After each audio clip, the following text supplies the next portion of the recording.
Hi guys! Welcome back to my YouTube channel. Good morning, good afternoon, good evening sa ating lahat. Saan man tayo sulok ng mundo. Sana ay nasa mabuti tayong kalagayan at ligtas sa anuman masamang kapahamakan. At bago ang lahat, shoutout muna tayo sa founder ng Kalingap, Kuya Val Santos Matubang, Ate Edna Vlogs, Kalingap Rob, syempre kay Jack Matubang, at sa lahat ng mga sponsor na walang sawa tumulong sa mga nangangailangan, more blessing to come. At syempre, shoutout sa Kalingap Strikers.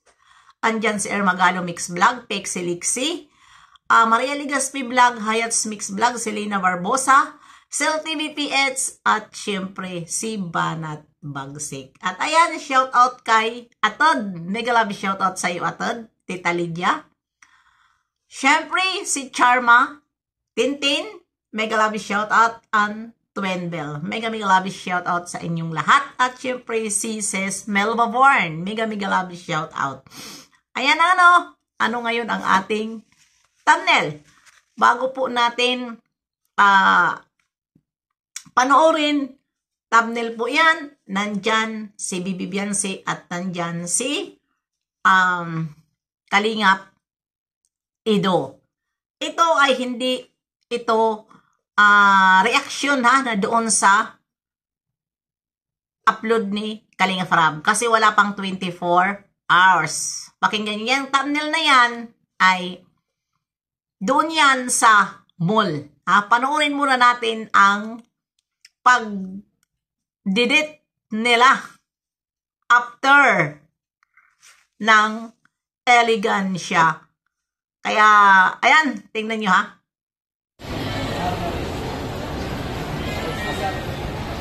Ayan, ang lambing nila, no? Naglambingan sila dyan pagkatapos ng basher. Oh, ano ang masasabi nyo dyan? Sa totoo lang, huwag tayo magsilos. Huwag tayo magsilos. Si Bibi Biansi ay mahal na mahal yan ni Kalingap Ido. Hindi ipagpapalit si Bibi Biansi kahit kanino. Dahil nakita na ni Kalingap Ido kung ano ang ugali ni Bibi Biansi. Si Bibi Biansi po ay lahat nauunawaan. Diba? Nauunawaan. Kaya ganun kamahal ni Kalingap Ido si Bibi Biansi. At patungkol naman doon, dahil nga dito sa issue, sa babae na yan, na sino yung Poncio Pilato na nag-upload at pinakita. Dahil lahat niyan ay alam natin na sinadya para magkagulo. Sa totoo lang, ang nakatamnil ko dyan, hindi ipagpapalit ni Kalingap Ido si Bibi Biansi sa mga laspag na mga babae. Lalong-lalo na kung may mga anak. Lalong-lalo na kung may anak. Di ba? Ipagpapalit ba yan sa kanyang wifey na virgin kaysa dyan sa mga laspag na kung kitang-kita na, di ba? Ang mga katawan, magpasiksi man, ay wala pa rin tatalo sa Alaska namin. Walang tatalo, kundi si Bibi Biansi lang ang aming pinakamamahal na para kay Kalingap Ido. Kaya tayo, mga nagmamahal dito kay Bibi Biansi, at alam ko na hindi kayo basher. Hindi kayo basher. Kayo po ay nasasaktan. Alam ko yun. Nasasaktan kayo dito sa ginawa nitong mga walang hiya na mga panirang kumukuha ng video. At sinadya po yun para magkagulo dahil alam natin na ang Bibi Biansi natin ay medyo sumisikat. Hindi lang medyo, sikat na talaga.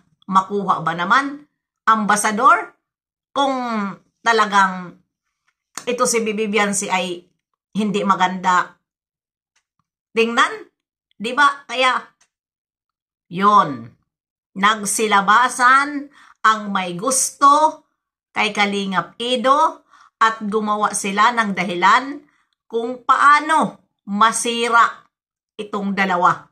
Dahil alam nila na si Bibi Biancy ay ipinapakita sa social media at sila ay beneficiary lang ni Kalingap Edo. Pinapakisamahan sila ng maayos ni Kalingap Edo, sinasamahan sila kung saan-saan sa gusto nila, i-invite nila si Kalingap Edo sa mga ganyan, sa mga concert na yan. Yung pala may mga plano na sila na magbibideo, i-upload para i-upload sa Facebook page. O ano ang nangyari? Di ba ngayon naka-close ang naka-lock profile pagkatapos ng kaguluhan. Di ba? Natakot din naman pala ito si girl. Natakot sa ginawa niya. Pagkatapos niya guluhin at nabulabog ang mga nagmamahal kay Bibi Biancy, nag-lock profile siya. Natakot? Na-interviewin siya ni Kuya Bal? Ganon? Kaya, yun lang. Ang masasabi ko, na kung nasaktan man kayo doon sa pag-heart ni Bibi Biancy na hindi nag-response si Kalingap Edo at sinabi ni Kalingap Edo na wala siyang mood, ay intindihin na lang natin. Dahil bakit? Noong time na yon, tad-tad sa basher si Kalingap Edo. Kaya nawalan siya ng samod, ipinakita tuloy ni Kalingap Edo na hindi siya nag-response para masaktan. Pero, sa totoo lang, masakit din para sa akin yung nangyari. Nangyari. Pero, intindihin natin sa sobrang basher. Kaya, nagkaganon siya. Kahit sino ba naman, mawawalan talaga ng samod. Lalo niyang inasar ang mga basher. Diba? Lalo niyang inasar. Sa totoo lang, parang hindi ko rin nagustuhan yun. Hindi ko rin yun nagustuhan. Medyo nasaktan din ako. Pero, iniisip ko, yun na nga, nasaktan sa sobrang basher. Kaya, yun lang ang ating isipin mga ka-Bibi Biancy, na ang importante si Bibi Biancy na ang nagsabi na wag tayo mag-alala dahil okay sila ni Kalingap Edo at maganda ang kanilang pagsasama. Lahat ng lakad ni Kalingap Edo ay sinasabi naman sa kanya. Wag tayo agad maghusga dahil hindi natin alam ang mga desisyon nila at sa likod ng kamera kung ano ang pinag-uusapan nila. Kasi nakikita din naman natin kay Bibi Biancy na hindi siya nasasaktan, hindi siya nagsisilos. So, ibig sabihin, may usapan nga sila at lahat ng mga lakad ay alam ni Bibi Biancy. At sinabi naman yun ni Bibi Biancy na pag may mga lakad ay alam niya. 'Di ba? Hindi naman ni Kalingap Edo pinipilit din si Bibi Biancy kapag ayaw. Dahil nasabi rin naman yan ni Kalingap Edo na nagpapaalam siya o kaya isinasama niya kapag hindi sumasama si Bibi Biancy ay hindi na niya pinipilit. Nasabi yun ni Kalingap Edo sa kanyang live. Kapag di ba sabi nga ni Kalingap Edo, nagpapaalam siya na sunduin niya. Kapag sinasabi ni Bibi Biancy na wag na, hindi siya nagsusundo. Bago niya sunduin si Bibi Biancy, nagpapaalam siya. May respeto, di ba? May respeto si Kalingap Edo. Natural. Nagpapaalam siya kung pwede sunduin. Malay niya kung may lakad na iba si Bibi Biancy doon sa mga kaibigan din niya. Kaya tama lang ni Kalingap Edo na magpaalam muna siya bago niya sunduin dahil hindi niya alam kung may lakad. Di ba? Kaya, intindihin natin si Kalingap Edu, huwag tayo magselos dyan. Dahil, mayroon din siyang sariling channel at mayroon din siya beneficiary. Di ba? Kailangan din niya kumita sa kanyang channel. Dahil wala rin naman siya pakinabang dito kay Kalingap Rab. Dahil si Bibi Beyonce kay Kalingap Rab yan.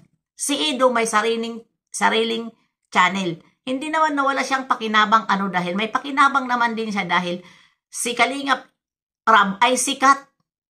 Kung sino ang gumagamit kay Kalingap Rab, magiging sikat. Ganun lang yun. Lahat ng mga sumikat na mga charity vlogger, mga reaktor o sino pa man, saan ba sumikat? Hindi ba kay Kalingap Rab, kay Kuya Bal? Si Kalingap Edu, sumikat siya kay Kalingap Rab. Ha?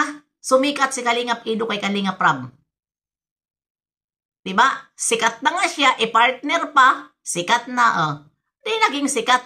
Totoo sinabi ni Kuya Bal, sumikat si Bibi Beyonce kay Kalingap Edu. Sumikat si Kalingap Edu kay Kalingap Rab. Kaya, kung anuman ang mga ni Kalingap Rab, intindihin natin, ipakita din natin.